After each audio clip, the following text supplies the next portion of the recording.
Nigeria, des attentats ont secoué les villes Gombe et Potiskum dans le nord-est du pays. Le bilan de ces attaques est d'environ 12 morts.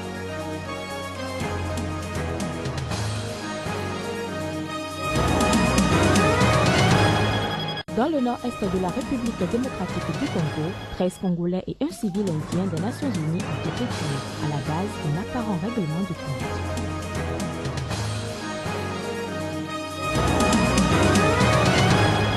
En Centrafrique, une marche politique a été organisée ce week-end. Son objectif, demander la libération sans condition du ministre de la Jeunesse et des Sports, Ahmed Saïd.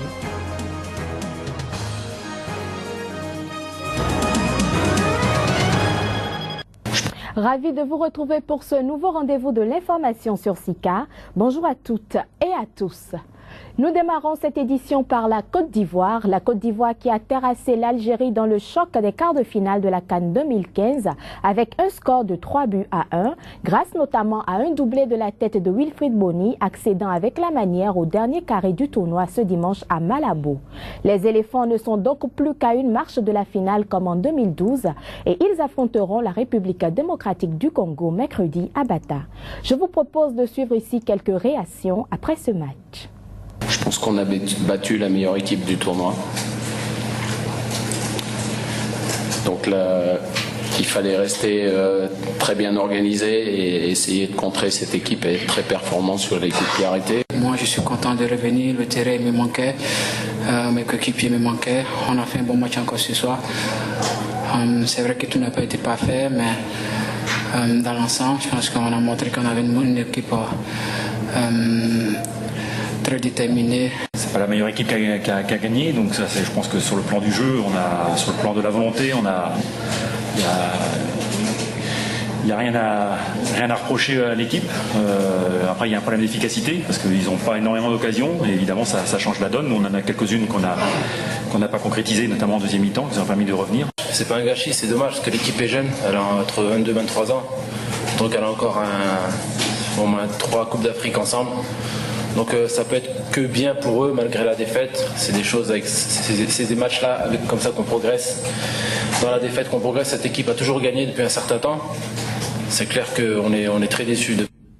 Le Nigeria à présent, des attentats ont secoué ce dimanche les villes de Gombe et Potiskum dans le nord-est du pays, alors même que des combats opposaient le groupe islamiste Boko Haram aux armées tchadiennes et nigérianes à Gambourou et Maïdougouri. De sources militaires, les deux explosions qui ont secoué ce dimanche la ville de Gombe ont fait 5 morts. À Potiskum, c'était au moins 7 personnes qui ont été tuées ce dimanche par un attentat suicide visant une réunion au domicile d'un homme politique. Les attentats n'ont pas été revendiqués, mais la ville de Gombe a déjà été visée plusieurs fois par des attentats. Les islamistes étaient également sous le feu de l'armée tchadienne dimanche à Gambourou, ville située à la frontière camerounaise. 2 hélicoptères issus des forces camerounaises et tchadiennes stationnés à Fotokol, de l'autre côté de la frontière, ont pilonné des positions d'islamistes retranchées dans la ville. Toujours au Nigeria, Maïdougouri, considéré comme un ancien fief de Boko Haram, a été de nouveau ce dimanche la cible d'une offensive du groupe islamiste qui a tenté de reprendre cette ville stratégique du nord-est du Nigeria. Forces armées et milices ont affronté les assaillants de Boko Haram pendant plusieurs heures au cours de violents combats. Si aucun bilan officiel n'est encore disponible, les terroristes, à en croire l'armée nigériane, ont subi de lourdes pertes. Il s'agit là d'une énième attaque exactement 2 semaines avant l'élection présidentielle.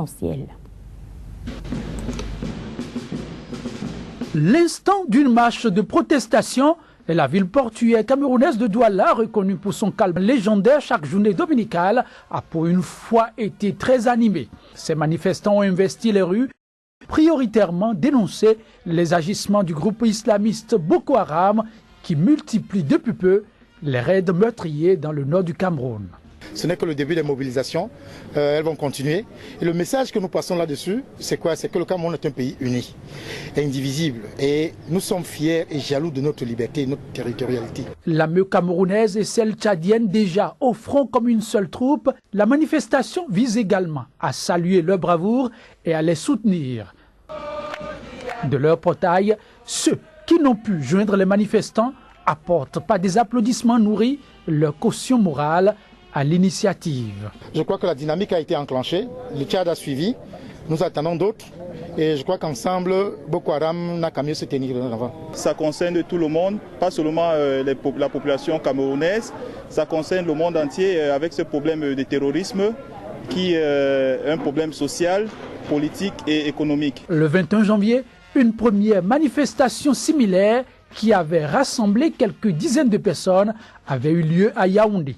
Depuis son début en 2009, l'insurrection de Boko Haram et sa répression par l'armée nigériane ont fait plus de 13 000 morts et plus d'1 million de déplacés. Eh bien, nous venons de suivre là une manifestation anti-Boko Haram au Cameroun. Rendons-nous à présent en République démocratique du Congo, où 13 personnes et un civil indien des Nations Unies ont été tués dans la nuit de samedi à dimanche. De sources policières et d'après les Nations Unies, c'était au cours d'un apparent règlement de compte dans le nord-est du pays.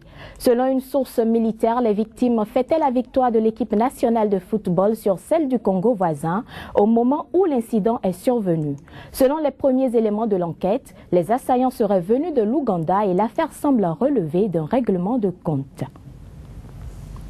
En Centrafrique, la jeunesse s'est mobilisée ce week-end autour de Madame Sayo. La mobilisation s'était à travers une marche pacifique pour demander la libération sans condition du ministre de la Jeunesse et des Sports, enlevé depuis une semaine. Plus de précisions avec notre correspondant en Centrafrique, Hubert Marie Djamani. Libérez! Libérez! Libérez! Libérez! Plusieurs manifestants ont battu le pavé samedi à Bangui pour demander la libération du ministre de la Jeunesse et des Sports, Armel Sayo Ningatolum, enlevé le dimanche 25 janvier par des individus armés non identifiés.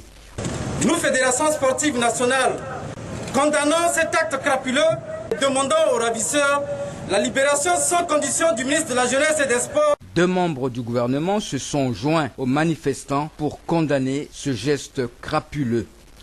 Aujourd'hui, ce sont encore des jeunes qui lancent un mot envers leurs frères les jeunes d'arrêter et de libérer un jeune comme eux, M. Sayo, qui est encore ministre de la Jeunesse. L'un des organisateurs de la manifestation explique pourquoi la jeunesse s'est mobilisée. Tout ce que nous souhaitons, c'est la libération de ce ministre. Et nous disons à nos frères jeunes qui se disent, que ce soit Antibalaka, que ce soit Séléka, que ce soit des groupes mal intentionnés, que ce genre d'attitude n'honore pas la jeunesse centrafricaine. Madame Sayo, qui a pris part à la marche, espère que les ravisseurs sauront entendre la voix de la raison. J'appelle à la communauté internationale et aux membres du gouvernement de transition de faire des efforts pour pouvoir le retrouver.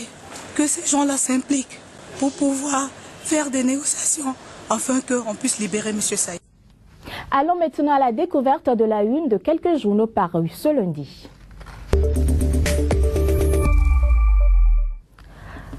Joël Yetondi, bonjour. Bonjour, Bella Armancé. Alors avec vous, nous allons feuilleter un peu la une des journaux parus ce matin et nous allons tout de suite démarrer par les exactions du groupe islamiste Boko Haram. Oui, Boko Haram a été particulièrement active tout ce week-end.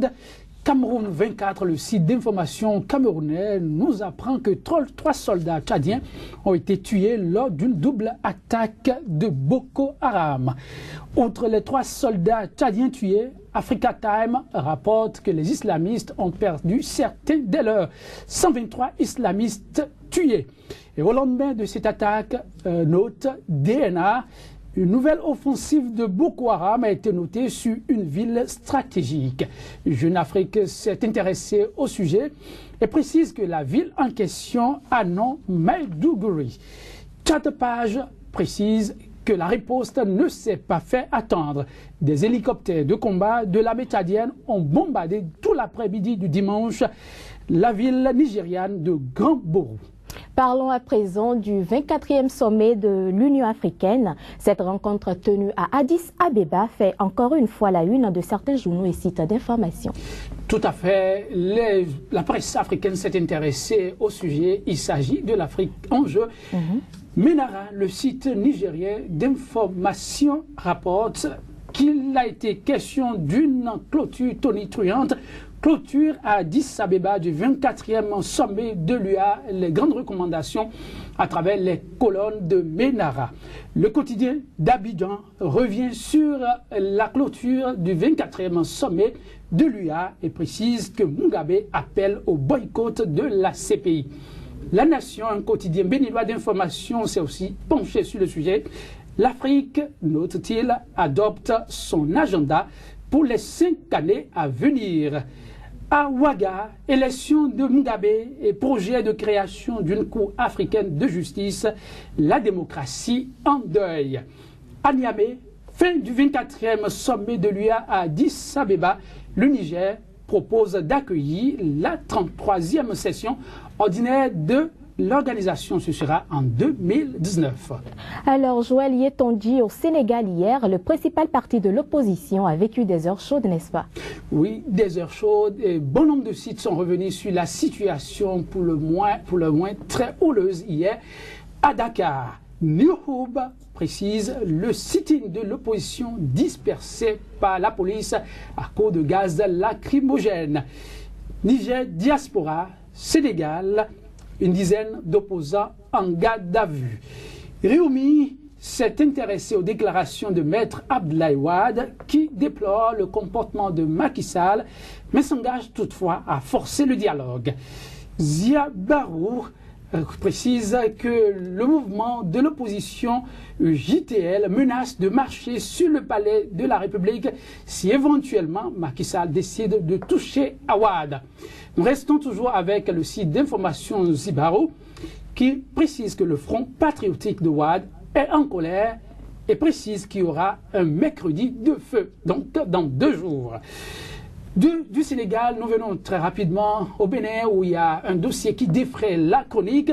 Fraternité rapporte révélation de l'honorable Léon Arossi, son collègue Tchabi Sika dans le collimateur. Le secrétaire général du gouvernement saisit enfin l'ANLC.